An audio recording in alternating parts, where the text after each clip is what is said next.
శ్రావణ పౌర్ణమి వచ్చిందంటే మనసుల్లో ఓ బంధం బలపడే రోజు అని గుర్తు చేస్తుంది. ఒక చిన్న రాఖీ కట్టిన ఆ చెల్లెలు గుండె నిండా భరోసా పెట్టుకుంటుంది. నాన్న నన్ను రక్షిస్తాడు అనే నమ్మకంతో.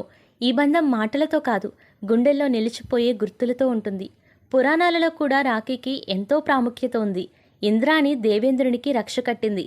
అదే అతనిని రాక్షసులతో యుద్ధంలో గెలిచేలా చేసింది. ద్రౌపది శ్రీకృష్ణు చేతికి తన చీర కొంగుతో కట్టకట్టింది. వస్త్రాపహరణ సమయంలో అదే తన గౌరవాన్ని కాపాడింది. శ్రీ మహాలక్ష్మి బలిచక్రవర్తికి రాఖీ కట్టి తన భర్త మహావిష్ణువును తిరిగి పొందింది. వాళ్ళందరూ రక్ష కోరికతో కాదు, భరోసా చూపిస్తూ బంధాన్ని పరిరక్షిస్తూ కట్టారు. ఇప్పుడు కూడా ఇంట్లో ఉన్న నీ చెల్లెలు అక్క ఏనాడో కట్టిన రాఖీని చూసుకుంటూ ఎప్పటికీ నీకోసం ఎదురుచూస్తుంటుంది. ఈ రాఖీ పౌర్ణమి రోజున ఒకసారి చెల్లెలు అక్క చెంతకు వెళ్ళి ఆ రాఖీని కట్టించుకోండి. ఆ కన్నీటి వెనుక ఉన్న ప్రేమను గమనించండి. రాఖీ అంటే కేవలం తాడు కాదు, ఇది ఒక జీవిత మొత్తాన్ని కాపాడే ప్రమాణం. రక్ష కడుతూ ఇలా చెప్పండి: నీవు నాకు రక్ష, నేను నీకు రక్ష.